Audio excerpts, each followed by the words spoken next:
ลำพูนเมืองเล็กที่ไม่ธรรมดาสัมผัสเสน่ห์เมืองต้นกำเนิดอารยธรรมล้านนาโบราณเมืองที่มีประวัติศาสตร์ยาวนานกว่า 1,300 ปีสักการะพระธาตุริพูนชัยพระธาตุคู่เมือง1 ใน 8 จอมเจดีย์ของประเทศไทยพระรอดมหาวันพระนางจามเทวีครูบาศรีวิชัยนักบุญแห่งล้านนากูช้างกูม้าและสิ่งศักดิ์สิทธิ์คู่บ้านคู่เมืองเพื่อความเป็นสิริมงคลหนีความวุ่นวายมาพักใจที่ลำพูนเชิญมาสัมผัสวิถีชีวิต Slow Life เมืองที่โอบล้อมด้วยธรรมชาติและวัฒนธรรมอันงดงามดื่มด่ำบรรยากาศสบายไม่เร่งรีบผ่อนคลายกับการเดินป่าท่องเที่ยวอุทยานดอยขุนตาลน้ำตกก้อหลวงทุ่งกิ๊กแล้วมาพูนของงามๆอันเรื่องชื่อผ้าไหมยกดอกลำพูนผ้าตีนจกหลงลี้ผ้าฝ้ายผ้าบาติกมัดย้อมและผ้าทอกระเหรี่ยงที่ขึ้นชื่อมาลำของกินมาพูนของงามที่ลำพูนเมืองแห่งความสุขเมืองเศรษฐกิจสร้างสรรค์บนความพอเพียงติดตามข้อมูลเพิ่มเติมได้ที่ www.lampoon.go.th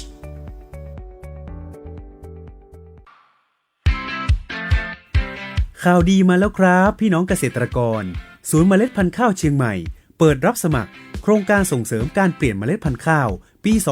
2569 พี่น้องเกษตรกรกลุ่มนาแปลงใหญ่ด้านข้าวสมาชิกศูนย์ข้าวชุมชนชาวนาอาสาสมาชิกสหกรณ์การเกษตรเกษตรกรที่มีพื้นที่ปลูกข้าวเสียหายจากภัยธรรมชาติและสถาบันเกษตรกรอื่นๆในเขตเชียงใหม่ลำพูนและแม่ฮ่องสอนเตรียมเฮพบกับเมล็ดพันธุ์ข้าวคุณภาพดีพันธุ์สันป่าตอง1จำหน่ายในราคาพิเศษสุดๆเพียงกิโลกรัมละ4 บาทหรือกระสอบละ100 บาทเท่านั้นครัวเรือนละไม่เกิน30 ไร่ไร่ละไม่เกิน15 กิโลกรัมไร่ละไม่เกิน450 กิโลกรัมใครมีคุณสมบัติครบอย่ารอช้าเตรียมสำเนาบัตรประชาชนสำเนาสมุดทะเบียนเกษตรกรและใบสมัครคปม.01 มายื่นได้เลย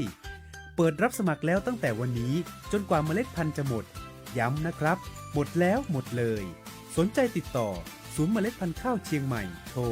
053-114-062-19 เมล็ดพันธุ์ดีมีคุณภาพต้องที่ศูนย์เมล็ดพันธุ์ข้าวเชียงใหม่หางดงติดกับไนท์ซาฟารี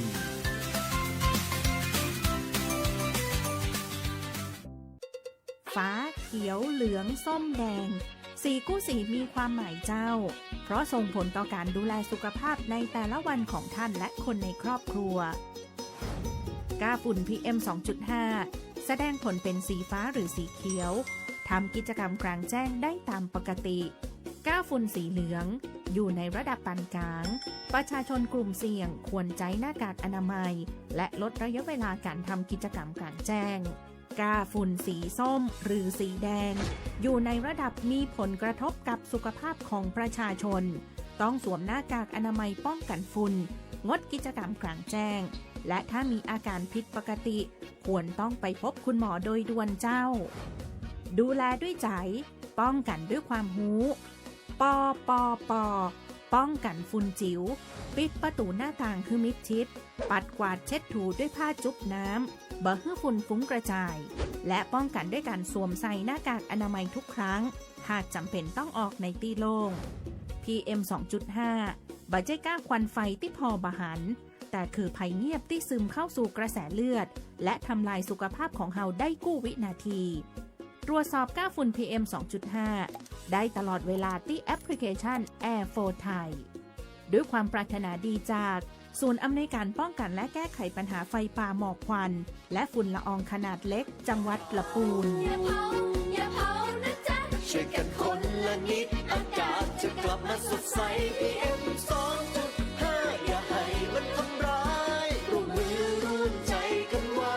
ลำพูนมันไม่ได้ลอยไปไหนมันเข้าไปในปอดหัวใจแค่ไอมันคือชีวิตที่เฮาพอดคนเผาถูกจับถูกปรับโดนยับมีจะได้ก่อนมารอดหยุดอย่าเผาคิดก่อนทำช่วยกันพี่น้องท่องไว้แค่2 คำอย่าเผาเพื่ออากาศบ้านเฮาและท้องฟ้าที่งดงามอย่าเผานะจ๊ะช่วยกันคนละนิดอากาศจะกลับมาสดใส PM 2.5 อย่าให้มันทำร้ายร่วมมือร่วมใจกันไว้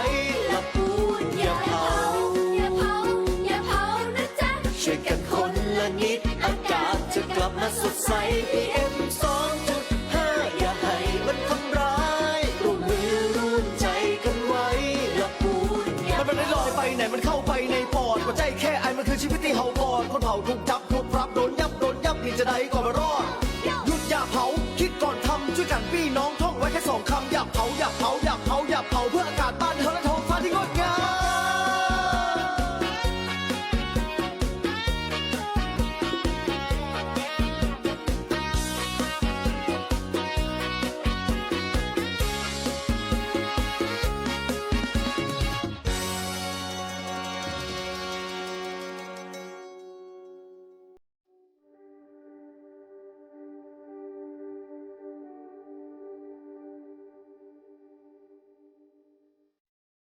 ท่านกำลังรับฟังการส่งกระจายเสียงจากสถานีวิทยุกระจายเสียงแห่งประเทศไทยจังหวัดลำพูนกระจายเสียงในระบบ FM Stereo Multiplex ความถี่ 95 เมกะเฮิรตซ์จากอาคารเลขที่ 113 หมู่ที่ 10 ตำบลบ้านกลาง อำเภอเมืองจังหวัดลำพูนจากนี้ไปสถานีร่วมกับสภาทนายความจังหวัดลำพูนเสนอรายการกฎหมายน่ารู้ค่ะ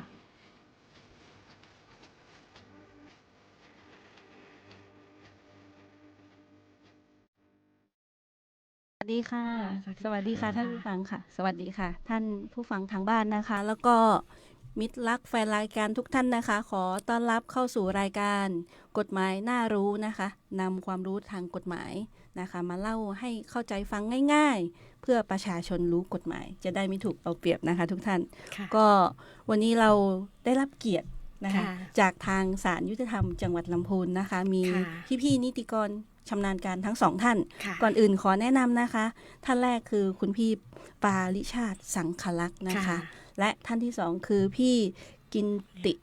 ณภัทรเตชะลือนะคะนิติกรผู้ชำนาญการพิเศษของศาลจังหวัดลำพูนเรานะคะสำหรับวันนี้ทุกท่านอาจจะงงว่าเฮ้ยทนายแววนะคะจากสภาลำพูนมานั่งคู่กับศาลจังหวัดลำพูนได้ยังไงนะคะก็ทางศาลเขามีเขาเรียกว่าอะไรคะรายการพิเศษใช่ไหมคะเขาเรียกว่ารายการอะไรนะคะเดี๋ยวขอแนะนำก่อนนะคะก็คือช่วงนี้จะเป็นในเรื่องของ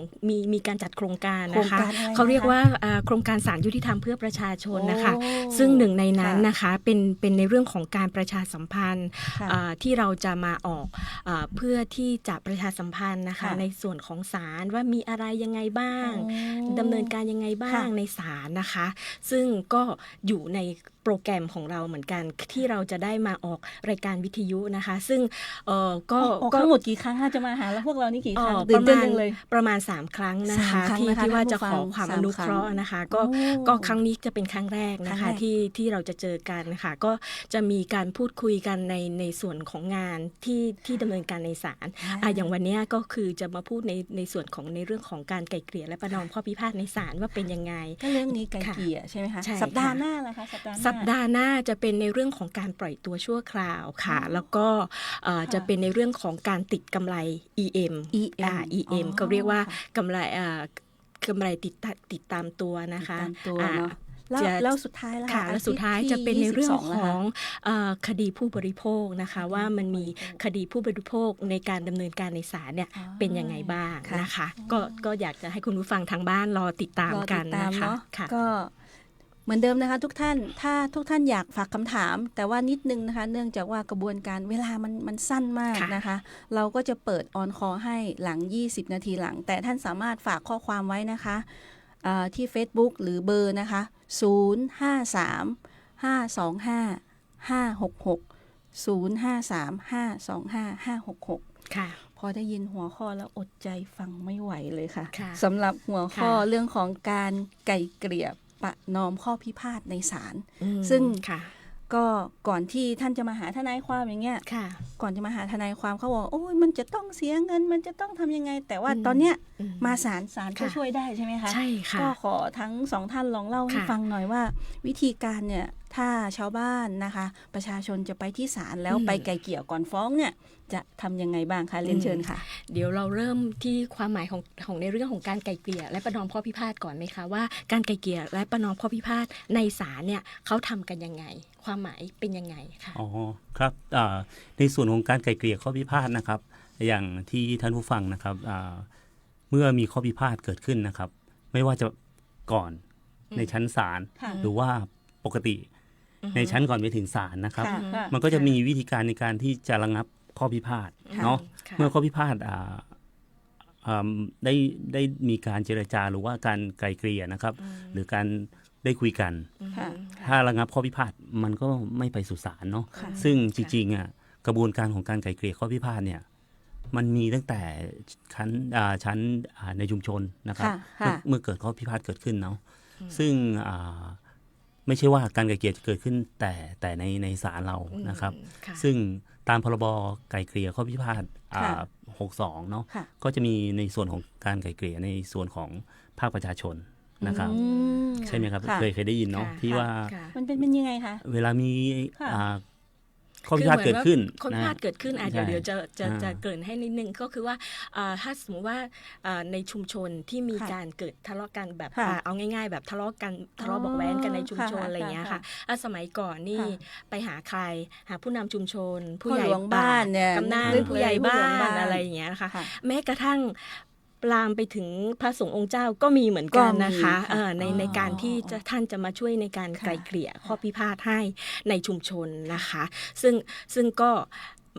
มันก็จะเป็นเรื่องปกติธรรมดา คือขนาดถ้าเราอยู่ในครอบครัวอยู่ในบ้านนะ ค่ะ เรื่องทะเลาะเบาะแว้งก็เป็นธรรมดา ค่ะ ใครสมมติว่าลูกทะเลาะกันใครจะ ค่ะ เป็นคนไกลเกลี่ยให้คะพ่อแม่ คุณ ใช่ไหม พ่อ คะ คุณแม่เนอะ แล้วก็ขยายไป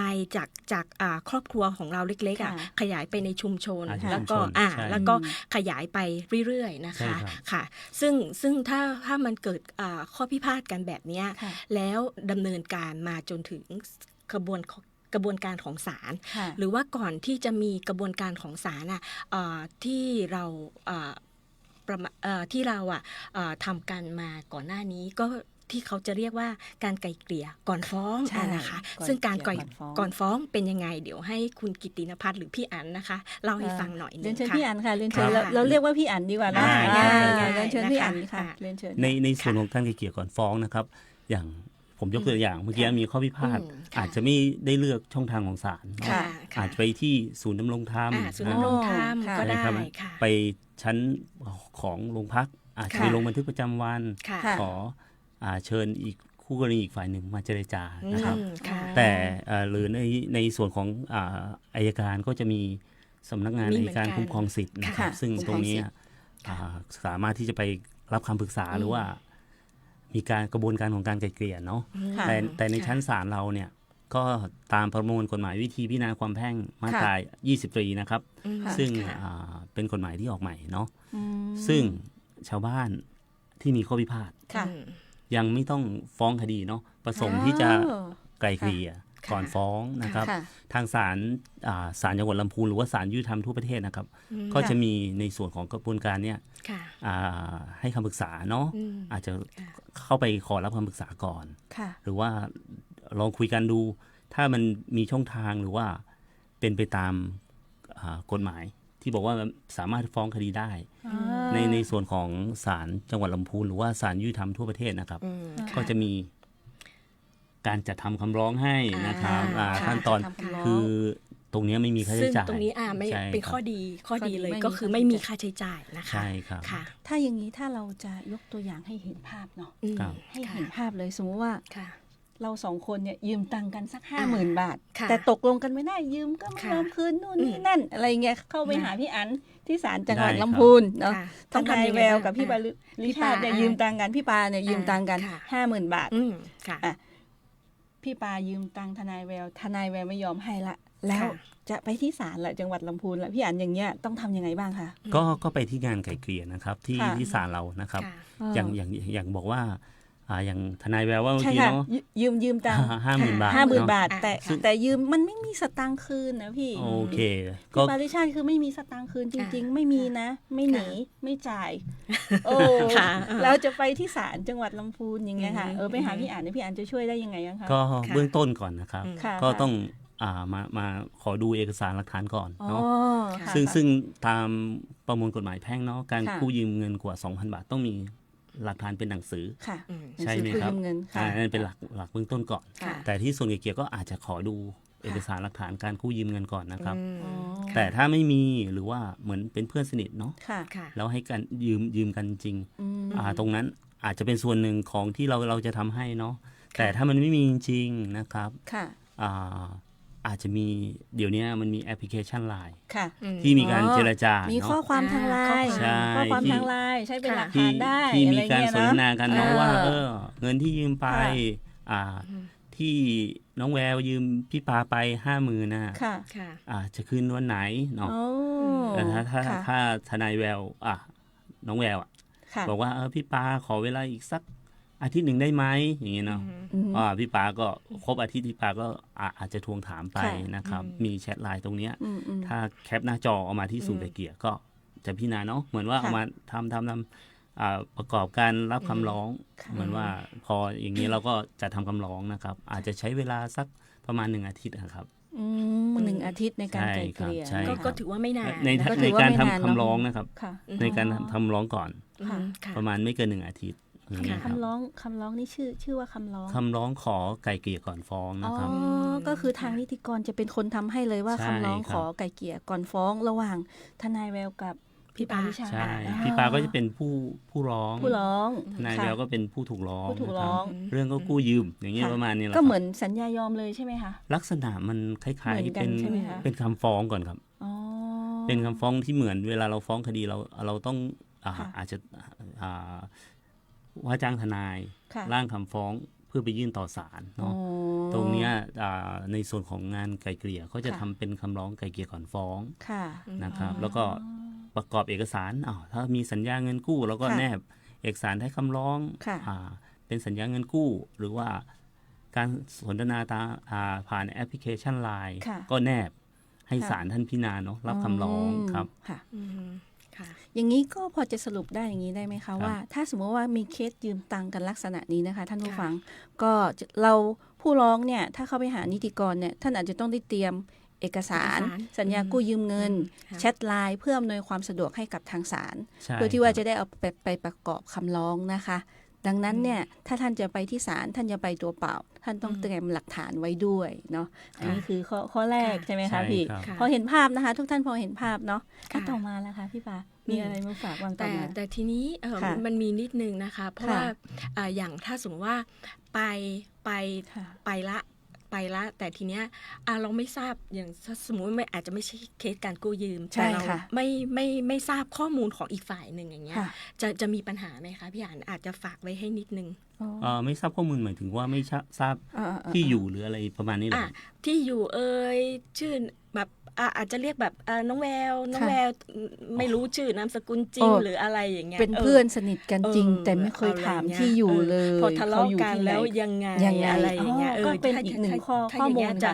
ค่ะดี จะได้ไหมอะไร จ อย่าง ริ เงี้ ง ยค่ะ ๆมันต้องมีเลข13 หลักก่อนเนาะ อืม เพราะว่าต้อง ค่ะ บอกก่อน ค่ะ ถ้าสมมุติเรามี13 หลักของผู้ที่เราจะร้อง ค่ะ ทางศาลก็มีบริการเนาะ อืม คัดสำเนาทะเบียนราษฎร์ให้ อ่าน นะครับ ค่ะ เพื่อยืนยันตัวตน เพราะว่า ค่ะ บางครั้งนะครับ ค่ะ เหมือน บางทีชื่อ ชื่อนามสกุลเหมือนกัน นามสกุลเหมือนกัน ใช่ ก็ยังมีเหมือนกันนะคะ มี ในกนามสกุลกขอของอะไรอย่างเงี้ยค่ะมีเหมือนกันนะคะที่แบบทั้งชื่อทั้งนามสกุลเหมือนกัน อันนี้ แต่เลข ศาล 13 สามารถ ไม่เห คั มื ด อนกัน ทร14ได้เลยใช่ไหมคะ ได้ครับได้ครับ อืมค่ะ เรามีบริการครับ แต่ไม่ต้องมาที่อำเภอเมืองจังหวัดลำพูน ไม่ ใช่ไหม ต้อง คะ ครับ ไม่ต้อง ที่ ค่ะ ศาลได้เลยใช่ไหม ใช่ครับ สมมติทำเล่นๆทนาย ค่ะ อย่างน้องแววเนี่ยถ้าจะ ค่ะ ไม่สามารถใช้บริการได้ไหมคะคัดทร14ที่ อ๋อ ศาล มันจะต้องมีการยื่นคำร้อง อ๋ ค่ะ อ ต้องยื่นคำร้องว่า ค่ะ เราจะ นำไปใช้ เราจะไปทำอะไรยังไง ถ้า ค่ะ เป็นทนายความนะคะ แต่ถ้าเป็น ค่ะ ประชาชนทั่วไปก็ ค่ะ สามารถเข้าไปหาได้เลย ค่ะ ไม่ทราบข้อมูลแต่ก็ ค่ะ ต้องเขียนคำร้องเช่นกัน ใช่ถูกต้องค่ะ โอ้เยี่ยมค่ะไม่ต้องไปที่อำเภอ แต่ เนอะ ว่าเราก็เป็นการอำนวยความสะดวกนะคะ ที่ เยี่ยม ไม่ต้องไปที่อำเภอค่ะ แต่ ค่ะ แต่ฝากหน่อยเนาะ ค่ะ เพราะว่ามันมีบางเคส อืม ค่ะ เหมือนว่าปล่อยเงินกู้เป็น ค่ะ เป็นอาชีพ อย่างนี้ก็ทางศาลจะไม่รับทำให้นะครับ โอ้แล้วมีวิธีการเช็คยังไงคะ อืม ก็ที่มาปรึกษา ตรงนี้ ก็จะมี น่าสนใจนะ เหมือ น่าสนใจนะ ว่ามาปรึกษาเขาก็จะมีสลิปการโอนของผู้กู้ ค่ะ เอามาให้เจ้าที่ดู อืม บางที ค่ะ 7-8 ลาย เราก็ต้องถามว่าเอา อ๋อ ปล่อยกู้เป็นอาชีพไหม อ๋อ เนาะเพราะว่าต้องเรียนก่อนว่า เพราะเดี๋ยว โดย มันเหมือน โดย กับ หลัก เป็นการหาช่ ของ ท การดำเนิน อ่ คดีเนาะเหมือนว่า ค่ะ มาศาลก็ ค่ะ ต้องมือสะอาดประมาณนั้นนะครับ อ๋อ ก็คือถ้าก็คือการไกล่เกลี่ยก่อนฟ้องจริงๆมันเหมาะสำหรับคนที่มีข้อพิพาทซึ่งอาจจะไม่ใช่ทุนทรัพย์มากมายอะครับ ค่ะ กู้ยืมเงินนะครับที่ไปก็คือ ค่ะ กู้ยืมเงิน จ้างทำของเนาะ อ๋อ มีคดีเหมือนที่ผมเคยทำก็มีเหมือน ค่ะ ชาวบ้าน ค่ะ นะครับ บ้านอยู่ติดกันอาจจะเป็นสวนลำไยอย่างเงี้ย ค่ะ ไก่บินข้ามเข้าไป โอ้ สร้างความเสียหายให้ต้นลำไยอย่างนี้ก็มีนะ เคส ครับ เคสนี้ทนายก็เตรียมคำถามไว้เหมือนกันอยู่ข้อ ใช่ 3 ค่ะ ใช่ เคสนี้ที่เขาฝากมานะ ก็คือว่ากรณีที่ดินติดกันเหมือนที่พี่อั๋นบอกเลย ค่ะ แล้วมีปัญหาเรื่องแนวเขตค่ะ ค่ะ แนวเขตต่างฝ่ายต่างอ้างสิทธิ์อย่างเงี้ย ตรงเนี้ย ค่ะ ถ้าไปหาพี่อั๋นแล้วเนี่ยจะเป็นยังไงบ้างคะถ้าไก่เกลี่ยเรื่องแนวเขต จริงๆ ถ้าของผมเนี่ยอาจจะ เออ จะดูโฉนดอาจจะทำคำร้องให้ก่อนเนาะ ค่ะ แต่ผมว่าถ้าเป็นแนวเขตอาจจะต้องใช้ ที่ดินด้วยนะ ในส่วนของเจ้าหน้าที่ดินเนาะถ้ามีปัญหากันจริง ค่ะ ๆถ้าฟ้องกันจริงๆระหวังแนวเขตอาจจะต้องใ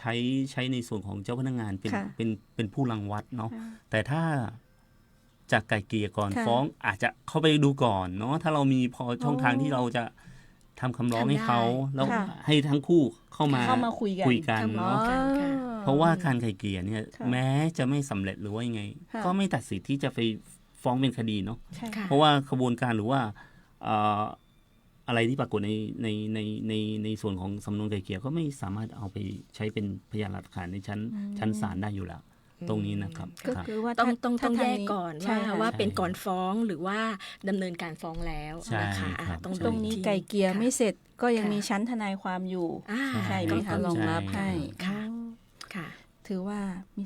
สองเรื่องสำคัญ ค่ะ เลยนะคะ ใช่ ไม่ว่าจะ ครับ เป็น ค่ะ ไก่เกลียนะคะ อืม หรือว่าเรื่องของคัดทะเบียนราษฎร์ อื ใช่ไหมคะ ค่ะค่ะ อ๋อ ซึ่งพออันนี้เมื่อกี้พูดในเรื่องของการไกล่เกลี่ยก่อนฟ้องไปแล้วนะคะ ค่ะ แต่ว่าถ้าเกิดว่าเป็นกรณีในเรื่องของเข้ามาไกล่เกลี่ยละก่อน ค่ะ ฟ้อง อืม ก็ไม่มีเป็นก่อนฟ้องละก็คือเป็นการดำเนินการ ค่ะ ตามปกติของศาลนะคะ อือฮึ เราก็จะมีเขาเรียกว่าอะไรคนกลางนะคะ ใช่ใช่ เขาเรียกว่าคนกลาง ผู้ประนีประนอม อ่ะ ผู้ประนี เรียกว่าผู้ประนี ป ประ ระ น น อ อ ม มประจำศาล อ๋อ อันนี้ โอเค ก็อยากจะฝากเกร็ดเล็กเกร็ดน้อยว่าศาลอย่างศาลจังหวัดลำพูนก็มีเขาเรียกว่าผู้ที่มีความเชี่ยวชาญหรือ ใช่ครับใช่ครับ ชำนาญในสายอาชีพต่าง ค่ะ ๆ ที่มาเป็นผู้ประนีประนอมประ ค่ะ จำศาลจังหวัดลำพูนของเรานะคะ ใช่ ซึ่งก็จะมีหลากหลายใช่ไหมคะ ใช่ พี่ ครับ อั๋น ใช่ครับ ค่ะ ไม่ว่าจะเป็นอาจารย์เนาะเป็น อืม นาย ค่ะ ธนาคารหรือว่า ค่ะ วิศวกรมีไหม มีครับมี โอ้ ครับ ถือว่า ค่ะ เป็นผู้เชี่ยวชาญในอาชีพ ค่ะ เลยนะคะ สมมติว่า ค่ะ มีคดีเกี่ยวกับเหมือนเคส เคส แต่ละเคสมัน ก่อ มี ส ควา ร้าม ง เชี่ยวชาญ ก็จะ ไม่ มี เหมือน ใช่ กัน วิ ใช่ ศวกรมา มี ค่า มี ที่ดินก็จะมีนักธุรกิจเข้ามาอะไรอย่างเงี้ยเห็นหลากหลาย ท่านมีความสามารถแล้วก็ ค่ะ มีการถือว่าช่วยได้เยอะมากเลยนะคะ เพราะว่า ใช่ค่ะ พวกท่านไก่เกลี่ยก็จะมีข้อแนะนำ อืม นะคะว่าใช้การเงินกันไปผ่อนกันไปอย่างน้อยก็ได้ ค่ะ อย่างว่ามีที่ดินอะไรต่างๆ ท่านก็บอกว่าตรงนี้เป็นของใครยอมกันได้ไหมอะไรเงี้ย ใช่ ถือว่า ค่ะ เป็นกระบวนการที่เขาเรียกว่าช่วยให้ ใช่ คดีเสร็จไปรวดเร็ว แล้วก็ ใช่ จบลงด้วยกัน ค่ะ ชนะทั้งสองฝ่าย อ่ะก็ ไม่มีฝ่ายไหน ใช่ แพ้ ใช่ หรือว่า ก็ ช เรียก นะ ว่าวินวิน ก็ถือว่า ค่ะ ถ้าทนายเข้าสู่กระบวนการ ค่ะ เนี่ยทนายแววชอบมาก ค่ะ ชอบมากๆเลยนะคะทุกๆเคสที่ทำแพ่งเนี่ยส่วนมากจะจบลงที่ไก่เกลี่ย อืม อันนี้ ค่ะ เป็น ค่ะ กระบวนการที่ประทับใจจริง ๆ แล้วก็ท่าน ค่ะ ไก่เกลี่ยท่านก็มีความรู้ แล้วก็เจ้าหน้าที่ก็อำนวยความสะดวก ค่ะ ให้นะ ค่ะ คะ ค่ะ และอีกนิดนึงก็คือ ค่ะ ว่าในเรื่องของการไกล่เกลี่ยข้อพิพาทเนี่ยมันก็จะมีประเภทคดีในการไกล่เกลี่ย ใช่ครับ นะ ใช่ เดี๋ยวให้พี่อ่านแนะนำนิดนึงว่า ค่ะ คดีอะไรบ้างที่ไกล่เกลี่ยได้ คดีอะไรบ้างที่ไม่สามารถไกล่เกลี่ยได้ แล้วก็ไกล่เกลี่ยได้ทุกชั้นไหมอะไรอย่างเงี้ยค่ะ อ๋อการไกล่เกลี่ยข้อพิพาทนะครับ ค่ะ ก็ส่วนมากที่ศาลจังหวัดลำพูนเราเนาะก็จะเป็นพวก ค่ะ คดีผู้บริโภค คดีบมเนาะ ซะส่วนใหญ่เนาะ คดี ค่ะ แพ่งพวกคดีละเมิดนะครับ ค่ะ ขับรถไปชนเนาะอาจจะ ค่ะ เป็นคดีมอ ค่ะ นะมอม้ามโนสาเล่นะครับ ค่ะ หรือคดีที่มีการกู้ยืมเป็นหลักฐานแน่นอนเนาะที่ไม่ ค่ะ ใช่คดีผู้บริโภคอาจจะ ค่ะ เป็นคดีไม่มีข้อยุ่งยากเนาะ ค่ะ หรือคดีแพ่งสามัญที่พิพาทเกี่ยวกับที่ดินประมาณนี้นะครับ ค่ะ ในส่วนของอาญาเนี่ยก็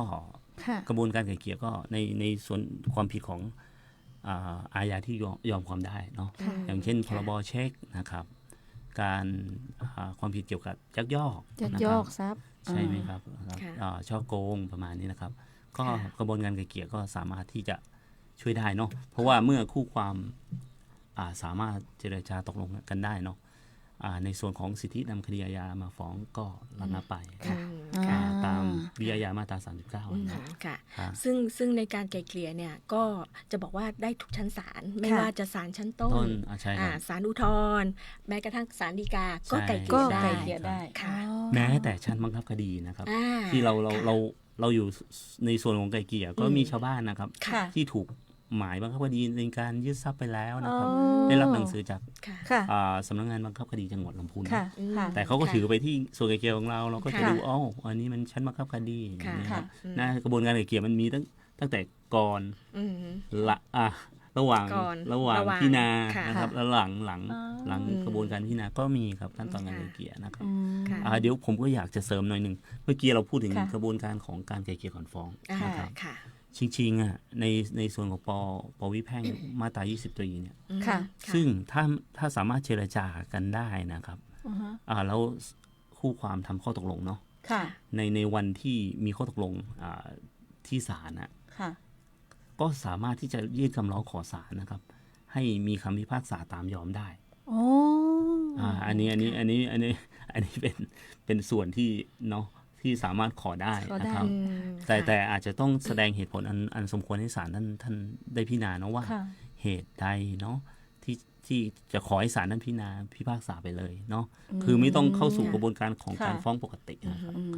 ก็เป็นอีกหนึ่งช่องทางหนึ่งช่วยประชาชน ครับ ก็อย่างนี้ค่ะพี่อั๋นพี่ปาคือด้วยความเป็นว่าชาวบ้านอะจะไม่ค่อยรู้ว่าประเภทคดีเงี้ยผบมันคืออะไร อ่า หรือว่าผบผู้บริโภค ค่ะ มอม้าอะไรเงี้ยทนายเองก็ไปใหม่ๆก็ยังงงเหมือนกัน อะไรคือมอยมอม้าอะไรเงี้ย อะไรคือยอ พอขยายให้ อะไร นิด คือ หนึ่งได้ไหม อ คะหรือว่า ค่ะ ไม่ต้องจำอะไรก็ได้ แต่ขอให้มาศาลเลยไง อ่า ทางนี้จะแยก ค่ะ ให้อะไรเงี้ยพอได้ไหมคะหรือ ก็ ว่ายังไงดี มันก็จะเป็นในส่วน ค่ะ ของคำฟ้องไปเนาะท ค่ะ นายแบบเนาะ ค่ะ ก็คือส่วนผบที่ผมเห็นก็จะเป็นส่วนของพวกบัตรเครดิตเนาะ บัตรเครดิต บัตรเครดิต จำไว้นะคะ อ่า ผบคือบัตรเครดิตเออ ซื้อขายเงินผ่อนเนาะ ซื้อขายเงินผ่อนก็คือ เช่า ผ่อน ซื้อ มอเตอร์ไซค์ อ่า เช่าซื้อ เช่า กับ ซื้อ ร้า ป น ระมาณ ใช่ไหม ที่ คะ เยอะๆนะครับ ค่ะ เป็นพวกบัตรเครดิต ค่ะ บัตรกดเงินสดประมาณเนี้ย ธนาคารใช่ไหมคะ ใช่ครับใช่ โอ ครับ เค ตรงนี้นะคะ ไปกู้แบงก์ออมสิน ค่ะ อย่างเงี้ยเป็นคดีผู้บริโภค แล้วได้ยินคำว่ามอม้าปีนี้ปีม้าทองคืออะไรคะ คดีมโนสาเล่เนาะ ค่ะ ครับ ถ้าภาษาศาสตร์นี่จะเป็น ได้ มโนสาเล่ ก็ แล้วเป็นยังไงคะ ก็เป็น มั คดี พี่อ่านขยายความ เป็นคดีส่วนมากจะเป็นพวกละเมิดอะครับ ขับรถไปชนรถที่มีประกันอย่างเงี้ยครับ อ๋ออ เมื่อเราไปชนรถที่มีประกันเนาะบริษัทประกันเขาก็ ค่ะ จะซ่อมให้กับคนที่ เออเออ เขาทำประกันไว้ ค่ะ จะได้ยึด ก็ รถไว้ ใช้สิท ก่อน ธิ์ไล่เบี้ย อ๋อ กับคนที่ชนนะครับ อืม ตรงนี้เพราะว่าเหมือนอยากจะฝากท่านผู้ฟังนะครับ ค่ะ บางท่านหรือว่ามีญาติที่ได้รับหมาย ค่ะ เนาะ ค่ะ อันนี้ผมอยู่ในส่วนของงานไกลเกลี่ยก็จะบอกเสมอ ค่ะ เนาะเหมือนมีหมายไป ไปที่ ส่งที่บ้าน บ้าน หรือว่าไปปิดที่บ้าน ค่ะ ค่ะ จริงๆ อยากให้จำเลยที่ได้รับหมายเนาะ ค่ะ อ่านคำฟ้องครับ อืม เพราะว่าที่ไปที่ศาลเนี่ย ส่วนมากผมก็จะถามได้อ่านคำฟ้องหรือยัง จะพยายามถามทุกคนเนาะ บางทีเขาไม่ ว่า ไม่รู้ อ่าน จริง ไหม จ หอ ริง บ ๆ ประชาชนไม่ได้ แบบ ไม่ได้อ่าน พอได้ ค่ะ ได้เห็นแล้วก็ตกใจ ใช่ ก็ถือฉบับเนี้ยไปหา มาตามนัด เลย มาตามนัดเลยครับ ตามนัดเลย ค่ะ ซึ่งหมายเรียกเนี่ยยังไงก็ส่งไปให้คู่ความก่อนวันนัดอยู่แล้วครับ ค่ะ ถ้าเราใส่ใจหน่อยเราก็อาจจะดูหน่อยว่า ที่เขาฟ้องมามันถูกไหมเนาะ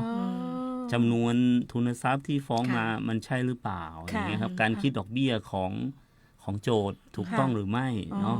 เผื่อในวันนั้นเราก็จะบอกว่าเฮ้ยมันไม่ถูกนะตรงเนี้ย ค่ะ ยอดที่ฟ้องมาเราได้ชำระไปบางส่วน ค่ะ แล้วถ้าเรามีใบเสร็จการโอนหรือว่าการชำระครับ อาจเอามาหักล้างได้ด้วยเนาะ ค่ะ เหมือนว่าในวันนั้นอาจจะได้คุยกับทนายโจทย์ ค่ะ อาจจะบอกเขาว่า เราได้จ่ายไปนะ ไม่ใช่ยอดนี้ยอดมันคลาดเคลื่อนหน่อยอย่างเงี้ยในวันนั้นอาจจะส่งเอกสารไปให้ทนายเนาะบางทีทนาย เดี๋ยวนี้เขามี การพิจารณาคดีอิเล็กทรอนิกส์ อิเล็กทรอนิกส์ค่ะ ใช่ออนไลน์ อ เนาะ อนไล เป็น น์ อ ค่ะ อนไลน์ ก็ ค่ะ อาจจะต้องส่งไปให้เขาดูเท่าที่บางครั้งเท่าที่หน้างานเนาะการปฏิบัติงานจริงอ่ะ ค่ะ ก็มีนะครับในส่วนของทนายเขาก็จะเลื่อนแล้วก็ไปเช็คก่อน แล้วก็อาจจะอีกนัดกลับมาทำยอมนะครับตรงนี้ ก็มีหลายส่วนนะคะก็คือมีอีกรูปแบบหนึ่งก็คือบางทีเนี่ยมีหมายไปที่บ้าน ค่ะ แต่ทีเนี้ยถ้าเป็นคนที่อ่านออกเขียนได้ ค่ะ หรือว่าคนที่ไม่สูงอายุน่ะ ค่ะ ก็คงไม่มีปัญหา แต่ว่าถ้าสมมติเป็นคนที่แบบผู้สูงอายุอะไรอย่างเงี้ย ผู้สู ค่ะ งวัย บางทีเขาอาจจะตกใจ ตกใจมากๆ อะไรอย่างเงี้ยก็หรือต้องถามลูกหลานอะไรอย่างเงี้ย ค่ะ ก็จะฝากเบอร์โทรไว้นะคะ ก็สามารถที่จริงจะโทรมาสอบถามที่ศาลก่อนก็ได้นะคะ ฝากเบอร์โทรไว้ อยาก ได้เลย อยาก ค่ะ จะฝากเบอร์โทรไว้ ค่ะ นะคะ ฝากเบอร์โทรไว้ให้กับท่านผู้ฟังได้เลยค่ะ 053-093-510 นะคะ 053-093-510 นะคะ ถ้าต่อไปที่ศูนย์ไกลเกลี่ยก็คือต่อเบอร์ 214 กับ 216 นะคะ ก็จำง่ายๆนะคะ พี่อันที่ออกรายการกฎหมายน่า อ่า รู้ ค่ะ นะคะขอเรียน สามารถ สายนิดนึงอะไรเงี้ยพี่ โทร ป ไป รา สอบ ลิ ถาม ชา ได้ อะไรอย่าง นะ งี้ คะค่ะ ก็สามารถโทร ซึ่ ไป ง ได้เลย ซึ่งก็สามารถโทรไปสอบถามได้ เพราะว่าบางทีเนี่ยเวลาการที่จะมาไกล่เกลี่ยเนี่ยถ้าเรามามีเขาฟ้องคนเดียว ค่ะ ก็มาคนเดียว มาคนเดียว แต่ถ้าเกิดว่ากรณีฟ้อง2ฟ้อง3หลายคนอะไรอย่างเงี้ยจะต้องทำยังไงคะพี่อัน ถ้าไม่สะดวกนะครับ อาจจะมีการมอบอำนาจเนาะ มอบอำนาจ การมอบอำนาจ ใช่ เรื่องนี้ ครับ สำคัญค่ะ ค่ะ ก็อาจจะติดต่อกันก่อนนะครับ ค่ะ อย่าง ค่ะ อย่างคดีของแบงก์ออมสินนะครับ ค่ะ อาจจะต้องไปเอายอดก่อนเจ้าหนี้นะครับ อ๋อ จะได้ ค่ะ วันนัดจะไม่ได้เสียเวลา เพื่อ เนาะ จะได้ไม่เสียเวลา ค่ะ เราจะได้ยอดในการทำยอมนะครับ ค่ะ บางครั้งก็ไม่สะดวกมากันทั้ง3คนก็ ค่ะ มอบอำนาจนะครับ มอบอำนาจมาใคร ใช่ ใครที่สะดวกมาก็มอบอำนาจมานะคะ ซึ่งหลักฐานการมอบอำนาจนี่ต้องมีเอกสารอะไรบ้างคะ อาจจะใช้หนังสือมอบอำนาจนะครับ มีหนังสือมอบอำนาจ สามารถดาวน์โหลด ค่ะ ได้ที่หน้าเว็บไซต์ของศาลเนาะ ของศาลจังหวัดลำพู ใช่ นก็ ค มี รับ ค่ะ หรือว่าศาลยุติธรรมทั่วประเทศ ค่ะ ก็จะมีหนังสือมอบอำนาจเนาะ ค่ะ เอกสารที่แนบอาจจะเป็นสำเนาบัตรสำเนาทะเบียนบ้า สำเนาน ทะเบียนบ้าน ผู้มอบผู้รับมอบเนาะ ค่ะ แล้วก็ติดอากรสแตมป์อากรสแตมป์ไปซื้อที่ห้องไกลเกลี่ยได้ครับ อ๋อ มีเรา มีให้ซื้อเหร เรา อ มี คะ บริการ ไม่ต้องวิ่งไปที่ส ค่ะ รรพากร ใช่ อำเภอแล้วเนาะ ใช่ ใช่ ครับ ก็จะมีสำเนาทะเบียนบ้านด้วยใช่ไหมคะ ค่ะสำเนา ใช่ ทะเบียน ครับ บ้านสำเนาบัตรประจำตัวประชาชน แล้วก็หนังสือมอบอำนาจ หนังสือ มี นะคะ มีพยานรับรอง2 คน มีพยาน2 คน ครับผม แล้วถ้าสมมติดาวน์โหลดไม่ได้ก็ไป ไป สามารถไปรับที่ศาลได้เลยใช่ไหมคะ ถ้า มี สะดวกเนาะถ้า ค่ะ สมมติอะ ค่ะ ที่ศาลมีบริการแบบฟอร์มอยู่แล้วครับ อ่า ได้ นั่นแห ให้ ละ บริการ แต่ถ้าถือศาลเราอาจจะอยู่นอกเมืองเนาะ ค่ะ ถ้าไม่สะดวกผมว่าดาวน์โหลดที่หน้าเว็บไซต์ง่ายกว่านะครับ แต่ถ้าสะดวกไปที่ศาลก็ทางศาลก็มีแบบฟอร์ม ค่ะ นะครับ ค่ะ ซึ่งให้บริการฟรีอยู่แล้วครับ ไม่มีค่าใช้จ่ายครับผม ก็ถ้าเคสเนี้ยถ้าท่านจะมอบอำนาจนะคะ ถ้าท่านอยู่ไกลจริง ๆ ดาวน์โหลดไม่ได้ ท่านสามารถไปใช้บริการทนายอาสาได้ที่สถานี อ่า โรงพักนะคะ ค่ะ ก็ ค่ะ ตรงนี้เองเนี่ยทางสภาทนายความลำพูนก็มีหลากหลายทนายอา ดี สา เลยค่ะ ก็ทั้งบันทิทั้งนิคมทั้งป่าซาง อ่า ค่ะบ้าน ค่ะ โฮ่งนี่ค่ะ ค่ะ ก็สามารถเข้าไปปรึกษา ค่ะ ทนายความ อืม ของพวกเราและทนายอาสา ค่ะ ซึ่งเราจะช่วยอำนวยความสะดวก เพราะว่า อืม เราอยู่ในกระบวนการยุติธรรมเหมือนกัน ค่ะ แล้วก็ช่วยเหลือประชาชนนะคะ ก็ เรื่องของ แนะนำ หนังสือ เบื้องต้น มอบอำนาจตรงเนี้ย ไป ถ้า ค่ะ ไม่สะดวกออนไลน์ ค่ะ เพราะว่าบางคนเนี่ยไม่สะดวกจริง ๆ ที่ อ่า เราออกพื้นที่นะคะ ค่ะ เราออกพื้นที่ก็ไม่สะดวกก็ ค่ะ สามารถเข้าไปหาทนายอาสา อืม ที่สถานีตำรวจได้นะคะ อืม ก็เป็นอีก ค่ะ ช่องทางหนึ่งที่เราจะ ครับ ช่วยกันนะคะ ค่ะค่ะ เรียนเชิญค่ะห ค่ะ นังสือมอบอำนาจ หนังสือมอบอำนาจแล้วก็ ค่ะ ในส่วนของในเรื่องของกระบวนการไกล่เกลี่ยจริง ๆ แล้วว่า ค่ะ อยากจะบางคนบางท่านอาจจะไม่รู้ว่าใช้เวลานานไหมคะพี่อันเดี๋ยวอยากทราบ ส่วนมาก ส่ว นะครับ ค่ะ อย่างคดีผบเนี่ย ค่ะ ต้องเรียนท่านผู้ฟังก่อน ค่ะ อืม ส่วนมากก็อาจจะไม่ต้องใช้ผู้ประนอมเนาะ ค่ะ ก็คืออย่างธนาคารเนี่ยเขามี อืม อัตราอยู่ละ ค่ะ เหมือนว่าอัตราของการใช้บัตรนะครับ อ๋อ ว่าเป็นหนี้ขนาดนี้ผ่อนเดือนเท่าไหร่ ค่ะ เนาะซึ่งเขาฟิกมาแล้วซึ่งถ้ามันอยู่ที่ทุนทรัพย์ที่ฟ้องนะครับ ถ้าไม่ได้มากก็อาจจะผ่อน อืม เดือนละ1,500นะครับแต่ทุนทรัพย์ถ้าสูงอาจจะสูงอัพขึ้นมาหน่อย3,500 5,000อย่างนี้ยต้องไปคุยเนาะ ค่ะ ส่วนในส่วนของสัญญาเช่าซื้ออย่าง ค่ะ ซื้อมอเตอร์ไซค์ ค่ะ ซื้อมือถือเนาะ ค่ะ แล้ว ค่ะ แล้ว ขาดไม่ได้ส่งให้เขานั่นแหละเขาถึง ค่ะ ไปฟ้องที่ศาล ค่ะ เท่าที่อยู่ศูนย์ก็คือเราอาจจะกลับไปผ่อนในยอดเดิมนะครับ ค่ะ อาจจะมีเสียในส่วนของค่าธรรมเนียมที่เขามาฟ้องที่ศาลเนาะบางส่วนค่านำหมาย ค่ะ อาจจะมีค่าทนายก็ไม่ได้มากมายเนาะครับผม ค่ะ ทั้งนี้เองเนี่ยศาลจะต่อรองดอกเบี้ยลดให้กับ อันนั้น ประชาช ต้ น อง ไหมคะข้อคำถามแบบเนี้ย ถ้าใน นะ ส่วนของดอกเบี้ย เออ ถ้าสูงเนี่ย ถ้าในสัญญายอม ค่ะ เนี่ย ค่ะ ถ้าขึ้นไปที่ศาลนะศาล ค่ะ ท่านเห็นนะครับศาลท่านใช้ดุลพินิจในการปรับลดให้ชาวบ้านได้อ อ๋ ยู่ อ ครับ ค่ะ ใช่ ตรงนี้ทุกท่านนะคะก็มีความกังวลเขาบอกว่าถ้าไปศาลถ้าไปผ่อนเท่าเดิม ก็ไม่มีจะผ่อน เพราะ แต่ถ้าสมมติว่าท่านพอไปศาลเนี่ยยังใช้ดุลพินิษในการช่วยเนี่ย ครับปรับลดให้ได้ ชาวบ้านก็ เนอะ จะสบายใจ หรือ ขึ้น หรือ เนะ ว่าบาง ค่ะ ทีโจทย์เขาก็ไม่คิดก็มีนะครับ อย่างผมดูสัญญายอมตรวจก่อน ค่ะ ที่เขาจะทำยอมเนี่ย อือฮึ ก็มีบ้างคือผ่อนจากเงินต้นที่ฟ้องเนาะ ค่ะ แล้วระหว่างผ่อนถ้าสมมุติเราไม่ได้ผิดนัดส่ง ค่ะ ตามงวดที่เราทำข้อตกลงตลอดเนี่ย อืม เขาไม่คิดดอก ค่ะ แต่โอเค ถ้าคุณผิดนัดให้กลับไปใช้เงินต้นเดิมหักที่จ่ายมาเหลือเท่าไหร่ ค่ะ เนาะก็อาจจะคิดดอกเบี้ย15%อย่างเงี้ยหรือว่าบางทีก็ไม่ถึงนะครับ ค่ะ อาจจะไปใช้12%อย่างเงี้ยมันอยู่ที่ข้อตกลง ค่ะ เนาะ ค่ะ ไปเจรจาได้แหละครับ อ๋อ เนาะ ก็ ค่ะ มีท่านผู้ฟังเผื่อท่านผู้ฟังจะอยากคุยกับพี่อั๋น กับพี่ ค่ะ ปลา ค่ะ เนาะก็เปิดออนคอนะคะ คุยเห็นไหมคะเวลาเร็วมาก ค่ะ คุยกันได้แค่นิดเดียว แป๊บ อะ เดียวนะคะ แป๊บเดียว ค่ะ โอ้โห ก็ไม่เป็นไรค่ะ เดี๋ยวทิ้งคำถามไว้ได้ แล้วก็ ค่ะ ถ้าอาทิตย์หน้าถ้าสามารถที่จะตอบได้ก็ ค่ะ จะมาตอบนะคะค่ะ ก็ท่าน ถ้าไม่ สามารถ ทันเวลา ทิ้งคำถามไว้ อืม ผ่าน Facebook ได้นะคะ หรือออนคอเข้ามาได้เลยนะคะ ใครอยากเห็นหน้าตาพวกเรานะคะ ทั้ง 3 ท่านวันนี้หน้าตาเป็นยังไงนะคะ น่ารักหล่อสวยขนาดไหนท่านก็ดูไลฟ์สดได้ แล้วก็ท่านสามารถดูย้อนหลังได้นะคะ ผ่าน ค่ะ Facebook นะคะข ค่ะ องสวทนะคะ FM 95นะคะ ค่ะ มีเรื่องอะไรมาฝากอีกบ้างคะ ก็ ในระหว่า อง ยาก ที่ จะ เรารอออนคอค่ะ อยากจะฝากไว้เนาะ ค่ะ ช่วงนี้อาจจะมีแบบเท่าที่ดูอาจจะมีคนโทรไปหา ทาง นะ call ครับ center ใช่ ใช่ไหมคะ อ้างว่าเป็น call center เจ้าที่ อ่า ศาลจังหวัดลำพูนอย่างเงี้ย ค่ะ ให้โอนเงินให้ไม่งั้นจะฟ้องตอนนี้ต้องบอกท่านผู้ฟังนะครับ ว่าทางศาลเนี่ยไม่มีนะครับ ไม่มีเจ้าที่ที่จะโทรหา อ่า คู่ความโดย ค่ะ ตรงเนาะหรือว่าลูกหนี้อะไร ค่ะ นี้ไม่มี ค่ะ นะ ไม่ ครับ มีนะคะ หรือถ้าสงสัยยังไงโทรมาได้อย่าง ใช่ ที่ให้ ครับ เบอร์ ใช่ โทรไป ที่ให้ นะคะ เบอร์โทรไปก็โทร ค่ะ เข้ามาได้ใช่ไหม ค่ะ คะอ๋อ ตรวจสอบในรายละเอียดได้เพราะบางคนอ่ะเขาก็ไม่แน่ใจว่าบางทีอ่ะได้รับหมายสารเป็นแบบนี้จริง ๆ หรือเปล่าอะไรเงี้ยค่ะก็มีมา ก็ เหมื สา อน มา กั ร น ถ นะ โทร คะ มาที่นี่ อ่า ได้ ได้ค่ะ สามารถที่จะ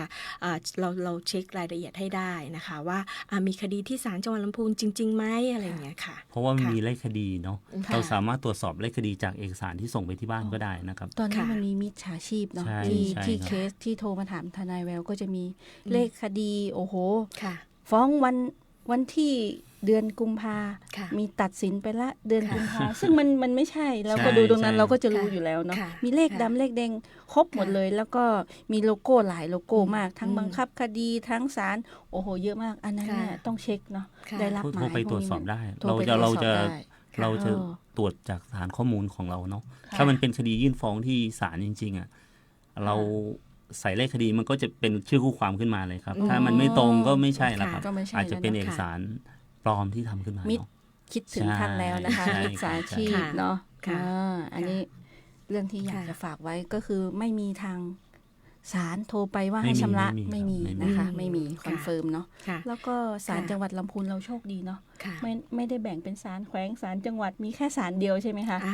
โอ้ ที่จริงถ้าในพื้นที่จังหวัด ค่ะ จังหวัดลำพูนเราอะนะคะ ก็จะ ค่ะ มีเขตอำนาจก็คืออย่างของเราก็จะมีของศาลจังหวัดลำพูน แล้ว ค่ะ ก็มีในส่วนของศาลเยาวชนและครอบครัวจังหวัดลำพูน ค่ะ เหมือนกันนะคะ ค่ะ ก็คือบางทีก็มาผิดศาลก็มีอะไรอย่างเงี้ยนะคะ มา มาผิดศาลมีนะคะ ตอนเคยเวลามาที่ศาลนะคะ ค่ะ ตรงถ้าผ่านรปภเข้ามาก็เราจะมีบริการเขา ค่ะ เรียกว่าพนักงานต้อนรับ ซึ่งเป็น ค่ะ หนุ่มสาวเสื้อฟ้าของเรานะคะ อ๋อ ที่จะ ค่ะ มีให้บริการคือ ค่ะ มันมีครั้งหนึ่งเดี๋ยวเล่าให้ฟังว่าเขา เขาคงนัดทนายความมานั่นแหละค่ะนัดมาบอกว่ามาในคดีเป็นคดีที่บอกว่า ฟ้องหย่าเนี่ย ไม่จะเป็นคดีว่ามีฟ้องหย่าด้วยก็มีเหมือนกันอะไรอย่างเงี้ยค่ะเขาก็คิดว่ามาถูกศาลละอุตส่าห์มาเดินลงมาแบบมารอทนายเลยแล้วก็พอดีเป็นพนักงานต้อนรับแล้วก็ไปลองสอบถามดูว่ามาทำอะไรคะมาเรื่องอะไรคะอะไรอย่างเงี้ย ที่ปาใส่เสื้อฟ้าเนาะค่ะก็มาทำอะไรเขาก็บอกว่านัดทนายไว้แล้วก็บอกตอนแรกก็ไม่ได้สนใจก็เข้าใจว่านัดทนายไว้ก็กี่โมงเวลามันก็ล่วงเลยไปแล้วเราก็แล้วก็เอะใจก็ลองไปถามอีกทีหนึ่งเขาก็บอกว่ามาคดีในเรื่องของการฟ้องหย่าอะไรอย่างเงี้ยค่ะหรือบางทีก็มาในเรื่องของบุตรอะไรอย่างเงี้ยนะคะรับรองบุตรอะไรอย่างเงี้ยก็มีมาเราก็บอกว่าไม่ใช่ค่ะถ้าคนละศาลละอะไรอย่างเงี้ยค่ะถ้าศาลเยาวชนและครอบครัวจังหวัดลำพูนจะอยู่ในตัวเมืองนะคะตัวเมืองก็คืออยู่ในเมืองแต่ว่าของเราเนี่ยจะต้องออกไปนอกเมืองนิดนึงอะไรนะคะติดศาลากลางเพราะบางทีก็ใช่เพราะบางทีก็จะมีชาวบ้านนะคะก็มาผิดที่ไม่ได้ว่ามาผิดศาลแต่มาผิดที่เขาจะไปศาลากลางแต่มาแวะที่ศาลจังหวัดลำพูนก่อนอะไรอย่างเงี้ยนะคะก็เราก็แจ้งเข้าไปว่ามันรั้วติดกันนะคะเดี๋ยวคงต้องออกไปอีกนิดนึงอะไรอย่างเงี้ยค่ะจะเป็นศาลากลางจังหวัดลำพูนค่ะตรงนี้ท่านผู้ฟังก็ต้องแยกคดีให้ออกนะคะถ้าเป็นคดีครอบครัวฟ้องหย่านะคะฟ้องรับรองบุตรก็ต้องไปที่ศาลเยาวชนและครอบครัวอยู่ตรงในเมืองติดกับอำเภอเมืองลำพูนแต่ถ้าเป็นฟ้องทั่วไปฟ้องเรื่องกู้ยืมเงินฟ้องเรื่องของรถชนอะไรต่างๆไกลเกลี่ยนะคะจัดการมรดกเนี่ยค่ะก็มาที่ศาลจังหวัดลำพูนซึ่งศาลจังหวัดลำพูนนี่ชอบมากเพราะว่าอะไรคะพี่มีแค่ศาลเดียวแต่ถ้าศาลเชียงใหม่มีศาลแขวงกับศาลจังหวัดก็ต้องมาแยกอีกว่ามูลค่าคดีที่มันสูงกว่า 300,000 ต้องไป3จังหวัดนะอย่างเงี้ยค่ะถ้าต่ำมาก็เป็นศาลแขวงเชียงใหม่ก็มีเคสคล้ายกันเหมือนกันค่ะพี่ปาอาทิตย์ก่อนก็นัดเขาเรียกว่าคู่ความในคดีจำเลยไว้นะคะว่าก็จะมาห้องไกล่เกลี่ยนี่แหละค่ะเรานัดที่ห้องไกล่เกลี่ยที่ศาลแขวงแต่อีกฝั่งหนึ่งไปที่ศาลจังหวัดก็อยู่หน้าห้องไกล่เกลี่ยเหมือนกันนี่แหละเอายกมือสิ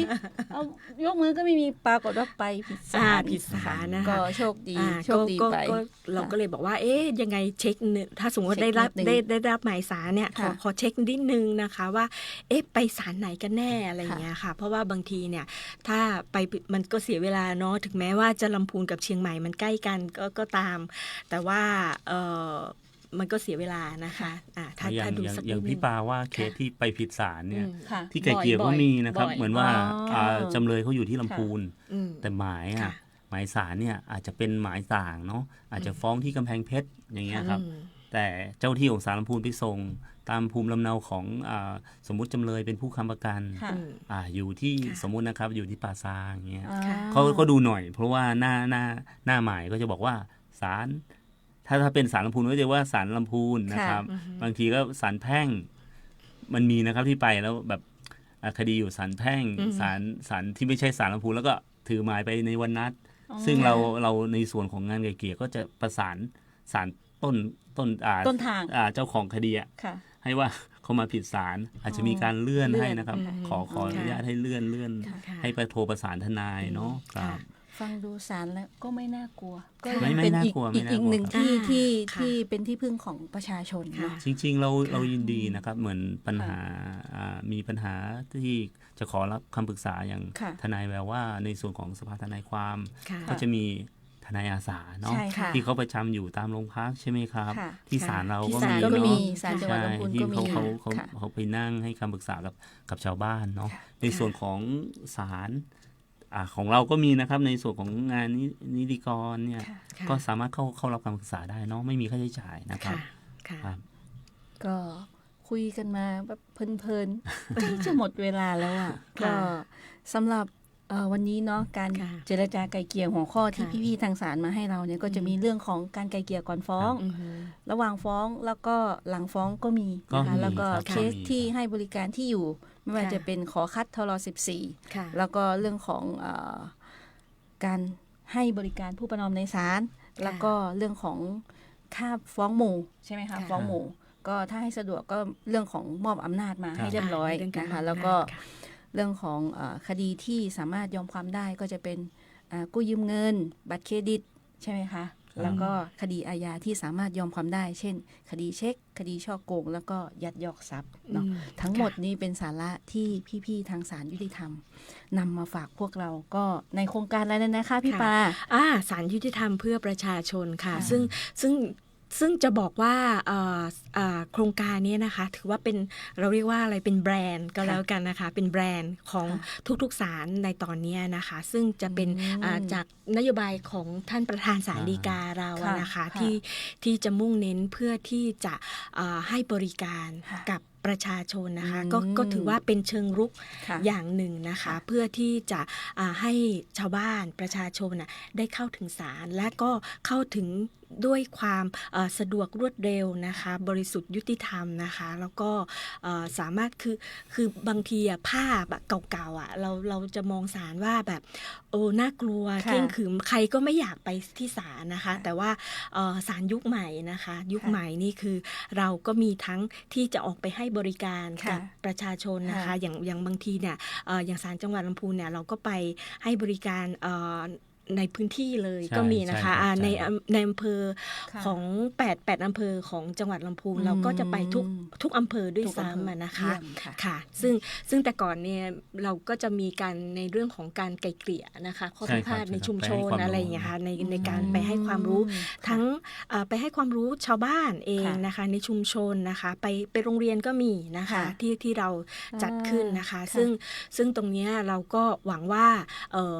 ทางชาวบ้านจะได้รับประโยชน์กับในเรื่องของไม่ว่าทางเรื่องของข้อกฎหมายก็ดีนะคะในเรื่องของแนวปฏิบัติในการบางทีเนี่ยบางคนเขากลัวในการที่จะเกิดเวลาเกิดคดีความนะคะไม่ว่าจะแบบไปเจอคดีความต่างๆมันก็จะเกิดความแบบไม่สบายใจนะคะก็สามารถโทรมาสอบถามได้นะคะเพราะว่าศาลจังหวัดลำพูนยินดีนะคะค่ะครับอย่างพี่ปาฝากเบอร์โทรไว้เนาะอย่างได้รับหมายเรียกหน้าหมายก็จะมีอยู่แล้วครับถ้าได้รับหมายก็สามารถโทรไปที่เบอร์โทรศัพท์053นะครับ053 ต่อ213 214 216เนาะในส่วนของงานไกล่เกลี่ยถ้ามีปัญหาอะไรสามารถโทรไปสอบถามได้นะครับทางส่วนงานไกล่เกลี่ยยินดีนะครับทั้งสองท่านนะคะมีอะไรจะฝากท่านผู้ฟังไหมคะเวลาผ่านเร็วมากมีอะไรจะฝากท่านผู้ฟังไหมคะค่ะก็วันนี้เรามาพูดถึงเรื่องไกล่เกลี่ยเนาะผมก็อยากจะฝากท่านผู้ฟังนะครับเผื่อได้รับหมายผมว่ากระบวนการไกล่เกลี่ยหรือว่าการเจรจาเพื่อระงับข้อพิพาทเนาะมันดีกว่าการที่นำไปสู่การพิพากษาของศาลเนาะบางคนได้รับหมายศาลนะครับเข้าไปคุยจะดีกว่าเนาะดีกว่าให้ศาลท่านมีคำพิพากษาไปเนาะซึ่งสุดท้ายก็ไปสู่ขั้นตอนของกระบวนการของการบังคับคดีเนาะแต่การไกล่เกลี่ยเป็นทางออกทางเลือกหนึ่งที่สามารถให้คู่พิพาทยุติกันเนาะก็คือวินวินครับผมไม่มีใครแพ้ไม่มีใครชนะก็สำหรับทางสภาทนายความก็ขอบพระคุณทั้งสองท่านนะคะที่ให้เกียรติทางสภาของพวกเราแล้วได้มาร่วมรายการแล้วก็ให้เผยแพร่กับประชาชนนะคะสำหรับวันนี้พวกเราต้องสวัสดีท่านผู้ฟังไปก่อนพบกันอาทิตย์หน้านะคะหัวข้อเรื่องของการปล่อยตัวชั่วคราวนะคะขอบคุณและสวัสดีค่ะครับสวัสดีค่ะขอบคุณค่ะสวัสดีค่ะ